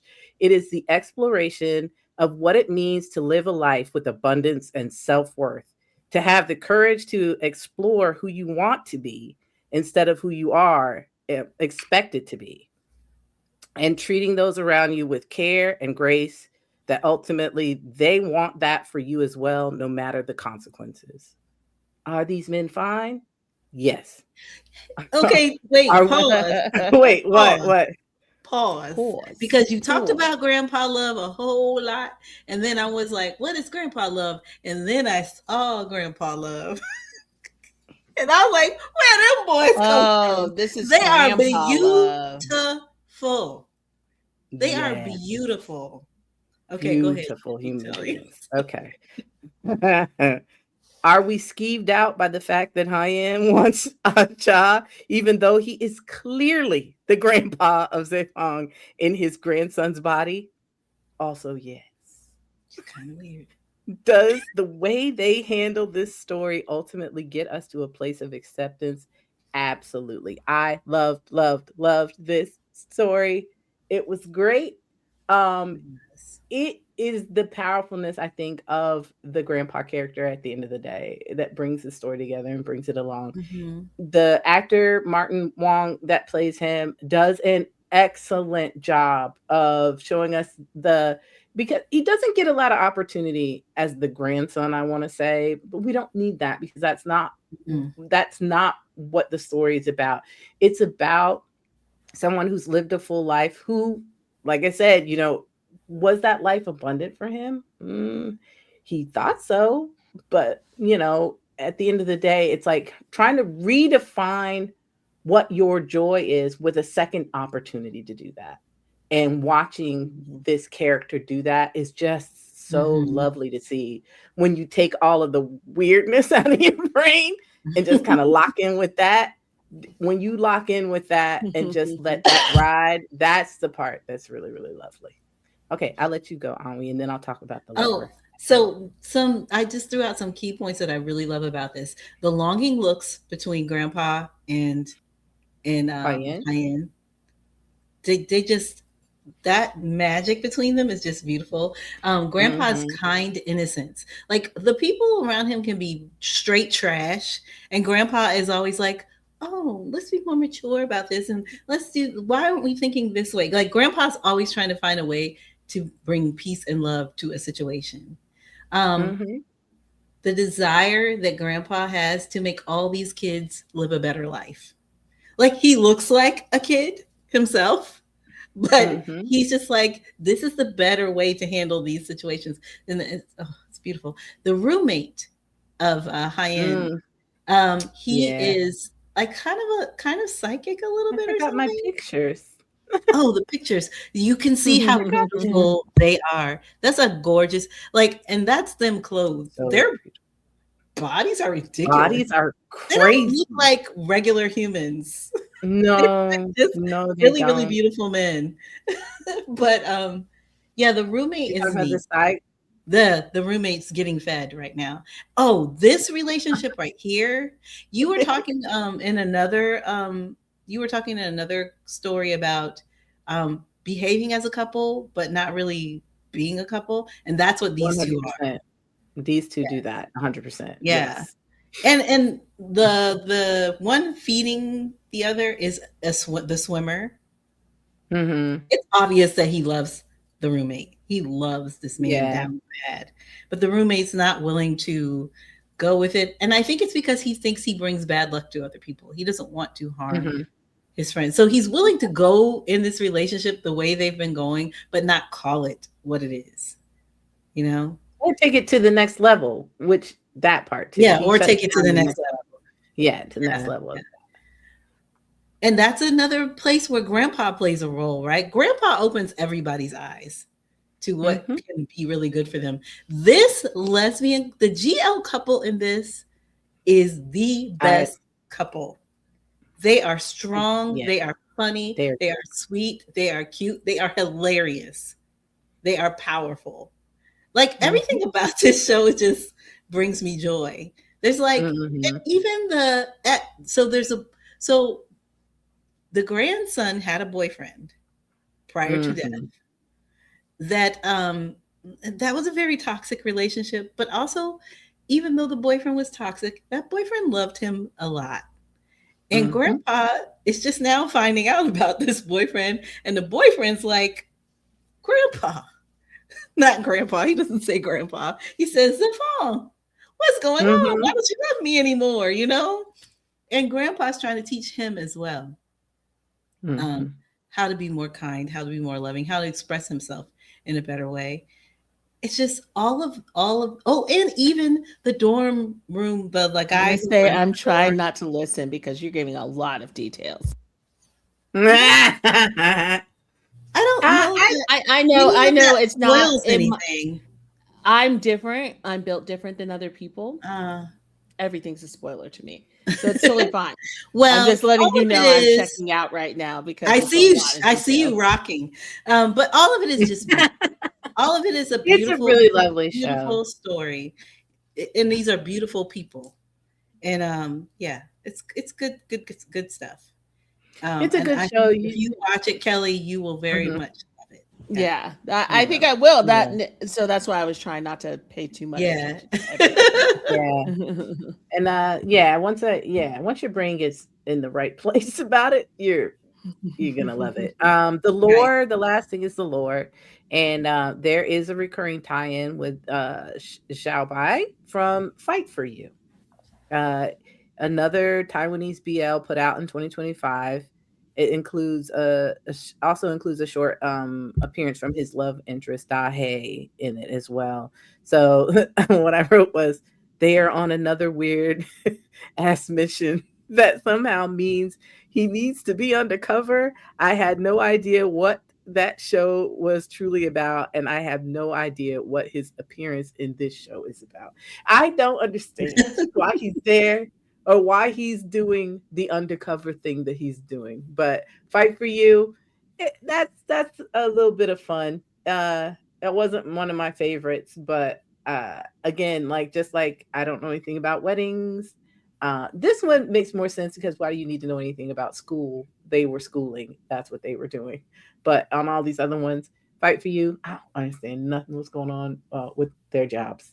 Anyway, so this is the Grandpa Love. It's great. We loved it. I'm gonna switch out now to which one do you want me to switch to, Kelly? My third top one is history. The others are my honorable mentions. History 3. That was a lot. I love it. I love it. Love this one too. History 3, Trapped, the superior of all the History 3s. That is correct. Here's the synopsis. Sugar. Why are there so many histories? Can y'all explain this? It was a series. Kelly, you're gonna have to do it again. Sorry, I messed that up. That's okay. I'm just gonna put it on the share it again. Actual. I don't know the big reason, but they're all of the same kind of universe. But they're very different stories. They don't really connect. And here's the question you should be asking, aren't we? You should be asking that. So there's a history 1 and 2 collections of short stories. Then history 3 comes along. There's a history 3 Trapped. There's a history 3 Make Your Days Count. Why are there 2 3s? Doesn't make any sense. That's one I'm not. Then there's a history, I don't know. Then there's a history 4, and then there's a history 5. Actually, I think history 3 period with between Trapped and Make Your Days Count are the superior ones. They are the superior ones. And if Lee Chen and Tommy Run was in one of them, then I would, yeah. They're in 4. Here's the synopsis for History 3 Trapped. The story of a police officer who becomes trapped in the underworld as he develops feelings for a gang leader. 4 years ago, a veteran cop and an elderly gangster were killed in a gunshot attack. The only survivor and the dead gangster's protege, the enigmatic and ruthless Tang Yi, is now the new gang leader who will stop at nothing to find the murderer and plans an elaborate trap to lure him out of hiding. Honest police officer Xiao Fei is obsessed with knowing the truth behind this case to avenge his mentor's death and spends all his spare time tracking Tang Yi and trying to find what he is up to. When Xiao Fei and Tang Yi are kidnapped together and forced to survive in the cold mountain, things start to change between them. That's actually a good synopsis. Yeah. I think for me, I would get so livid when Kim Porsche came out. I'm fine with it now, but when it came out, it brought a lot of new BL people to the scene, and they would be like, "This is the best. It's so superior. It's a gangster BL, yada yada yada." And I was like, "History 3 exists, and you can all take seats." Because History 3 was a gangster BL, and it actually felt more gangster to me at times than Kim Porsche did. Because sometimes Kim Porsche was fantastical in the ways that History 3 was not. History 3 Dear to Me not out yet? Was the Kaseki Dear to Me not out yet? No, no. Kaseki wasn't out yet. History 3 was like one of our bedrock. This was back when you didn't have a lot to look at. So when it came out, everybody watched it. And the relationship between Tang Yi and Xiao Fei just worked. It just worked. And these characters, you got so attached to them. And it's Taiwanese BLs. Do some of the things not make a whole lot of sense? You give it grace because it's Taiwanese BL, and you're just like, oh, their police station looks like an office. That's okay. That's the space they could get to shoot in. And maybe some countries, their police stations look like offices. I don't know. It depends on the work. I'm watching Will Trent right now. Their police station looks like an office. Yeah, so I'm not too picky about it. But like, should some of them? This was definitely. I love the main couple, but the side couple, Jack, Jack and Xiao-Lian. Holy crap, loved them. Oh, you have to watch this one. If you don't watch any of the histories, you got to. I just wrote it down. Yeah, this one is the mainstay. It is solid storytelling. The couples make sense. All of their interrelationships make sense. It's such a good time. Jack and Xiao-Lian. Oh my God. He's so little. Xiao-Lian is so little. And what the hell is he doing being an officer? He's no business. Not qualified. What was he doing there? What's he doing there? What half of them doing there? They were playing games and Googling stuff. I do think Xiao Fei is Xiao Fei is irresponsible, but he's good. He's a good cop. That's why he was kind of the lead cop, right? Yeah. Yeah, he's the best. He's as you say about Mark, the best cop is Xiao Fei. The best cop. And he really does. He does really believe in what he's doing, and he does take it very seriously. So it's a big deal for Tang Yi to become the love interest of this man. Because Tang Yi is at the center of his mentor's death. So there's like a heaviness to it, but also it's really funny at the same time. Like they are able to balance those things, and they are able to help you fall into the emotional places when you need to and enjoy the levity. Some of the stuff's just fantastical and ridiculous, but it works for some reason. And I think they do deal with the heaviness of actually him being a gangster, what he's trying to do as his role. I won't say too much because I don't want to spoil. Yeah. But he has a responsibility. It's heavy. He's trying to do something very specific. And at the same time, falling for this police officer who has a very specific thing that he's trying to do. And it is truly two people who, at the core, at the surface of what they're doing is complete opposites, but at the core, maybe not. And them having to try to find their way through all of that. It's just, it's one of my favorites. It's just so good. And I actually wish this one had a season 2. I really do wish this had or a special episode. Just a special episode would have been enough. Yeah, would have been nice. I think this one also does something that that some of the other Taiwanese BLs don't do, right? When I said a lot of these, we don't know what people are actually doing for a living, and we just get character. This does both. This stories, and actually, yes, some things don't make sense, but the core of this storyline is part of the appeal of it, because something happens and it moves along, and other things happen to make this story come to like you feel satisfied to a certain extent by the end of it, right? But but layered on top of this, you get what Kelly's talking about, which is a good character study of these two people who on the surface should not work, but their cores are kind of the same. So what's his name? Not Tang Yi, but Xiao Fei. I will say Tang Yi, that's a cool dude. That's a cool mobster dude. Xiao Fei, that is a nerdy cop. He's a nerdy little cop. Yeah. Does he think he's a nerdy cop? That part is the part that I love the best. He doesn't think he's a nerdy cop. He's like, I'm cool.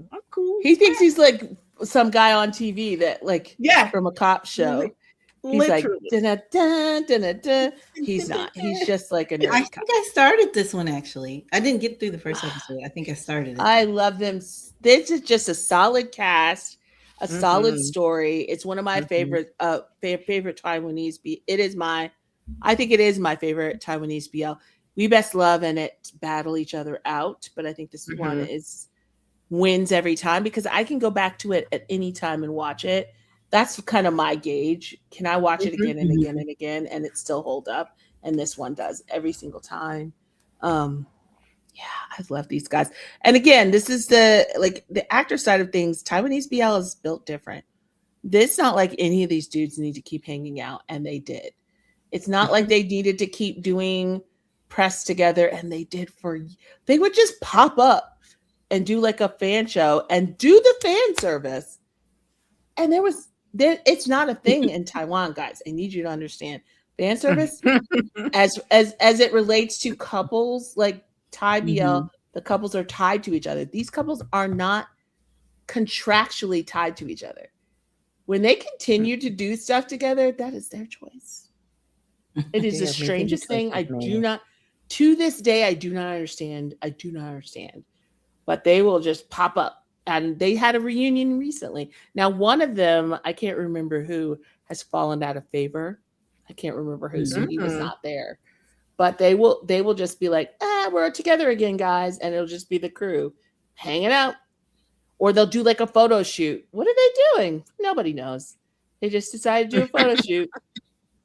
It's so random. It's so interesting. I do not understand Taiwanese BL. And I think that's why it's fun. Yes. There's no 100%. Formula. They're just vibing. Your honorable mentions? Oh, right. Yeah, we need to end this. Yeah. Whatever you have, I'll talk about. I'm not going to do the synopsis. I'm just going to give general stuff about each one.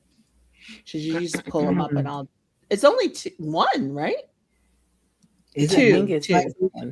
About two? Youth and it's two. Make your love. Okay, so let's do this one. This is the last one, and then I'll have to go back up for the other one. Yeah, My Tooth Your Love. I just think it's super cute. It's not like on my top, but I enjoyed it while it was on. And again, some of the Taiwanese stuff, I'm not gonna lie, it's the actors too. These two, the lead actors in this, were very confusing for all of us. They started a business together. They were living together at one point. Then they weren't. Now I believe they're back to living together again. And all that chemistry made its way onto the screen. And I have a tooth. Yay. Look, there was a side couple in this too, right? What was that's what Nikki was being weird about. It was the bar owner or something? Wait. Oh, no. This is different. This is not the long-haired one. Yeah. The bar owner, I forgot. And then the young guy. I had a weird. I know why. That was the age difference. The age difference was there. Yeah, super weird on that one. Yeah, that was a little weird. This is my friend Abby on TikTok who does the translations for Taiwanese BL. If you guys watch My Tooth Your Love, and you can, those of you who can't see it, I have a tiny tooth. But if you watch the series, there's a big body size tooth that he hugs. And I basically did a million TikToks talking about the show and how obsessed I was with the tooth. And so she surprised me. She said she couldn't find the body size one. So she just got an individual tooth for me. For my love of my tooth. So you've not seen it, Nikki? I've never seen this. Oh, you would like it. You would definitely like it. Okay. Yeah. It's great. It goes down easy. And even though there's an age, there's an issue with the age discrepancy, the age difference in the other pair. If there weren't, they would be a very cute pair too. Yeah. Mm-hmm. A part of it too, I'm just like, clearly that's a thing, right? We wouldn't see it so much in Taiwanese BL if it wasn't a thing. And there's some things culturally that maybe we don't find acceptable that seem to be a-okay in other countries. And I understand that. And I try not to be too like, hey, about some sort. Now, not great. This was not a insane age difference. It's not insane. It makes us pause. It's not an illegal age difference. Let's put it that way. It's not. Yeah, and I will say that it goes back to that confidence thing for Taiwanese BL, right? They'll just do it. They'll do it. They'll be like, "This is our story to tell." I'm not sure how you international folks will feel. I don't care. This is like, but I think the story of their family, they do a good job a lot of times in Taiwanese BL of really dealing with really heavy family conversations, and this one had that, and they did a good job. Definitely with it. Had that, yeah. This is great. And the last one. This one. Let me get it. I'll get it. Hold on a minute. I don't think either of you have watched this one. Nope, never watched I it. highly recommend. Oh boy, I'm glad we're ending because my coughs are coming. She's finding it, guys. She's finding it. Okay, About Youth. This one, I would say, I don't know if trigger warning is the right thing, but the family stuff in this is really dark. But it's not a dark series, if that makes sense.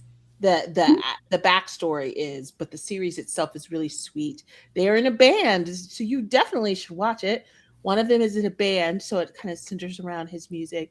But they're actually, let me read the synopsis because I literally haven't seen it since it came out. I think I started watching an episode of this and didn't finish it. Yep. I definitely started an episode of this. There are about 100 reasons to like someone or not at all, none at all. This is a story about a first love that turned out to be the result of a bet. When Shujun started noticing Wang Nayun, Ming Li makes a bet with him to see. Is this the right series? This is not. I don't think this is the right one. Apparently, there's more about youth than I realized. Hold on, guys. Let me get the right one. I was like, they don't look right. Okay, that was not it. Okay. I was like, what the hell are those old people over there?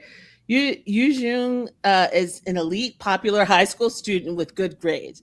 Zhu Sheng, on the other hand, tends to blend into the background, except for when he's performing on stage with his band. Smitten by the kindness of Yu Jung, showed him on one of the saddest nights of his life. Zhu Zhang is more than happy to repay that kindness when Yu Jung starts having a hard time with his parents. But will this newfound friendship develop into something more? Ray, this is a side couple that's very, I don't want to spoil, but it is unique in some of its portrayal. And this is another timing thing. So this was 2022. We did not see something like this at that time. So Ray, Yu Jing's best friend, is not used to being treated well by his previous boyfriend. So when he meets Jin, I'm saying this wrong, will he be able to give him a chance? It's a slice of life drama about self-discovery and falling in love. These are all very lovable characters. It is appropriate to the age kind of love story. Okay. It doesn't try to be something else. They get to very much be their age in this, which I like, kind of like My School President, but not as boppy hoppy. But it's got, they're very much that age group in it. So it feels very honest in that. And it's just very sweet love story. Like one of them, it's their first kiss, like as an actor, like it's very much that. It is very much in the vein of My School President. I don't know. It's just super. I need to rewatch it. It's so sweet. Everybody in it, they're just so lovely. And you root for everyone. But there is some, I would say, the trigger warning is around one of the families. The parents are pretty rough in some ways. I guess, I don't know. It depends on what your trauma is, how triggering they are. But I just remember hating them. But no, it's really good. It's easy to watch. It goes down easy. You can watch it. It's definitely a rewatchable one. Yeah. Awesome. When you're talking about cute school ones, you're making me think of My School Trip that just finished. Oh, the school trip with somebody I don't know. That one was adorable, but that's adorable. No, Korean. That's Japanese. It's Japanese. Yeah. Lord have mercy. I'm so cute. Japanese. Did you guys see the special episodes? I think I saw one. I haven't yet. I need to watch. There's supposed to be more than one, right? January 30th.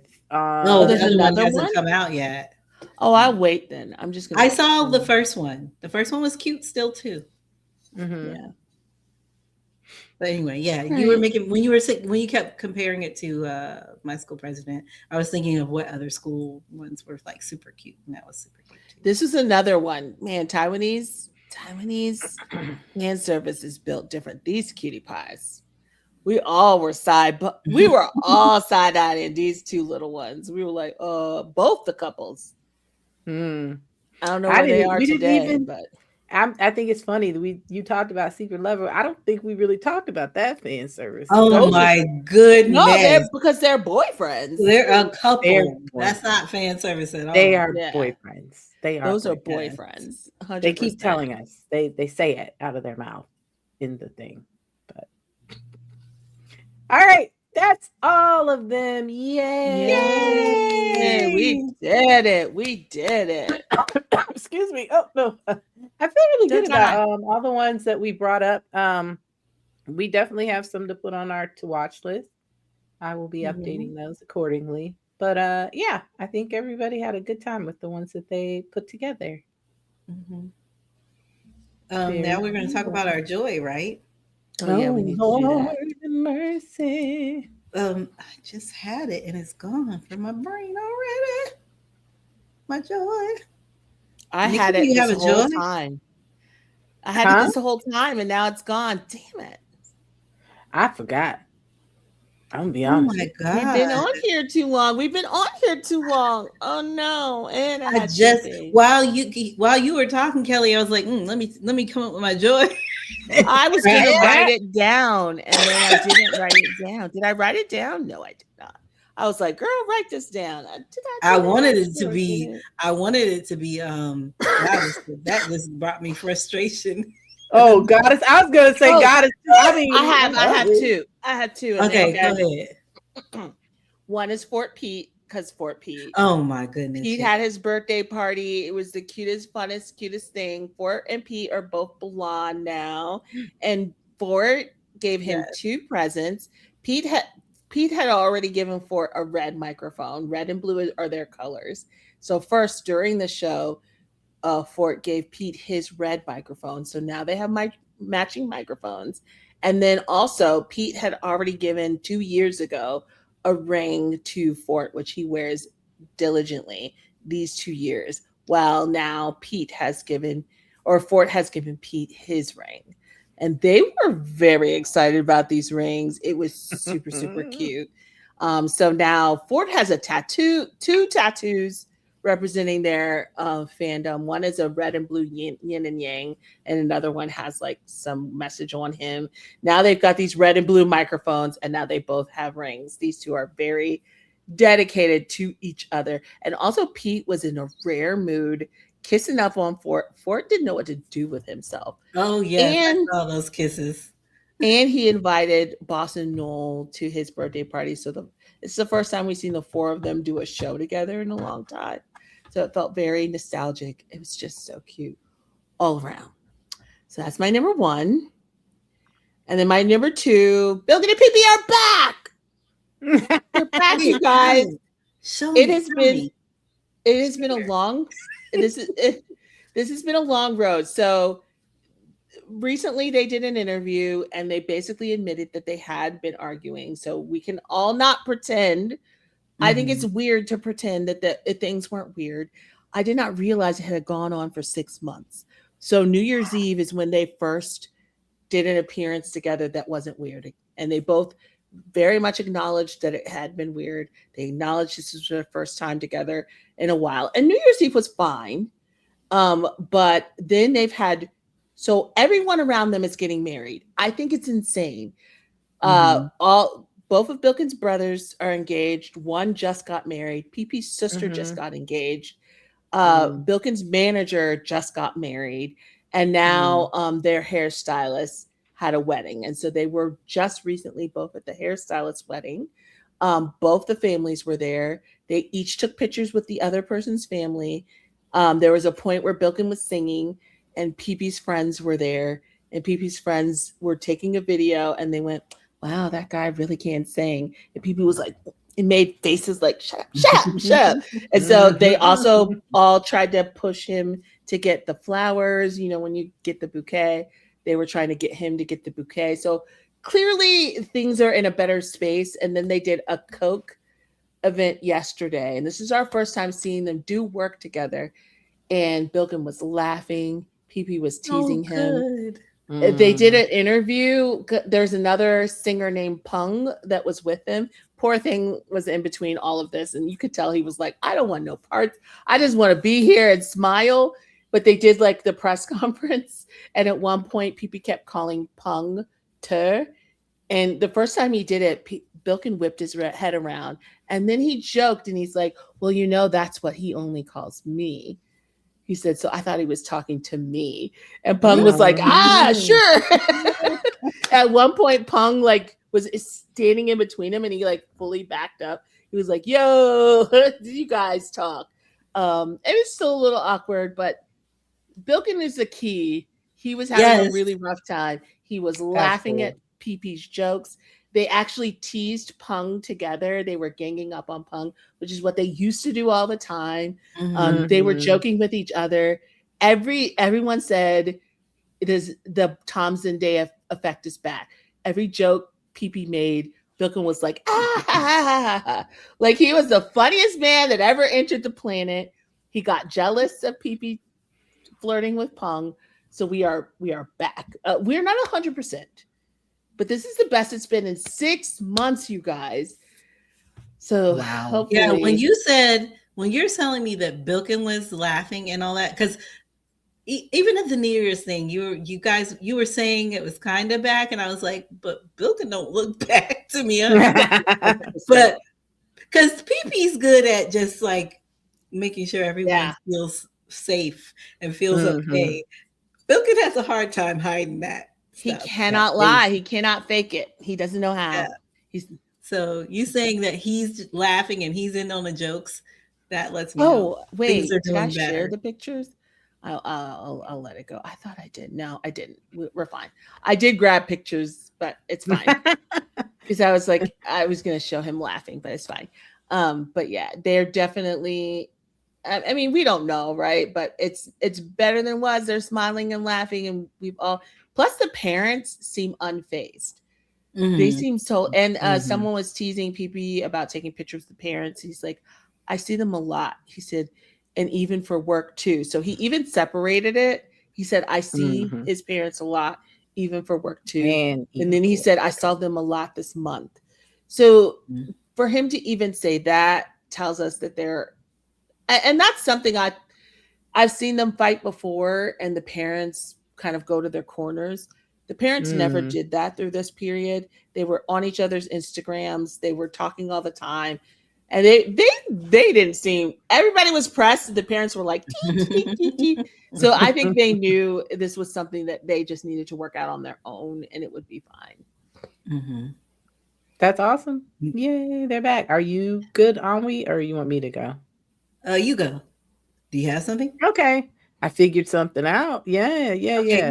So it's a little so Pokusan recently has released a song. Yes. It's a lot. That song is a lot. It is an earworm. Sun. I love everyone. One. Okay, that's it. Okay. So, but actually, Pokusan releasing that song is not my thing. I have been locked in on another mascot whose mom was just doing, who just finished up Me and D. Annie. She's been in my time. She's been in my timeline. She's been doing her anything. She's been showing the yellows. She's been, her interaction with the boys. She was very much like, hey man, I am who I am. You're not going to, do anything to me. Just a strong presence in that Me and the after party show, all that stuff, because they were all there. Now she has coming out on the 27th. All of the mascots together. Annie, Move, and Lunar have a song coming out called Some Toy, whatever their group is. It's some to bot. Samtwat. And it'll be out on the 27th of January. I'm looking forward to it. You know, it's just like a little, a little comeback, just like AT's. I'm looking forward to this. It'll be their, it's not their comeback. It'll be their debut. But yes, I'm looking for this gang theme song music video. I've got it pre-saved and ready to go. So that's what's making me happy is my Annie. That's all I got. Okay, making me happy. First, I'm happy that this weather isn't as crazy as they claimed it would be, even though it's starting to be crazy out here right now. Secondly, I'm happy that, speaking of mascots, Zinunu have been out with their baby, and they just they are having a ball with that one. Everything is just cute, and they're loving on the baby. Oh my God, what the hell? Why are you trying to remove me? What happened? Did I remove you? I'm so sorry. Yes. You did. Oh no. Oh my God. Pause. Okay. So yeah, Zinunu and their baby. Cutie. Yay. This is not so joyful, but it's joyful to me in that it's creating a lot of conversation. Burnout syndrome. It's crazy. It's crazy. Everything happening on that show is crazy, nutballs crazy. But we are having so many fun conversations, interesting conversations around it. I love that it's creating all of this dialogue. Like people are trying to break down the characters, break down the motivations, understand where it's going next. Just, think people are talking about the lighting and the music and it's just so well done that we are having long conversations about it within the BL community. Everyone's connecting, everyone's talking. People disagree, but it's okay because we're talking and we're enjoying debate about it. So that brings me joy. And then the last thing that brings me joy is just my boys, June Dunk, and they just are doing so well. Yay. Maybe the death is like people are having fun with it. They seem very happy, and it doesn't matter that others might not be happy with them sometimes. They seem happy, and they're enjoying themselves, and they're the people who are watching the show are enjoying themselves. So yes, that brings me joy. Well, that's my joy. Yay. All right. That's a good one. That's a nice long one. Nice and long. Taiwanese BL, get into it. I will say, as we come to an end, I do want to say, hey, take care of yourself. And here's a challenge for you. Go meet your neighbors. Know their names and their phone numbers. Be safe. Go meet your neighbors. Yeah. And on that's specifically for our US listeners, United States listeners. Yes. Know your neighbors, know their names, know their phone numbers, and stay safe. All right. And on that note, anything else, guys? Nope. All right. All right. We'll see you next time. Bye.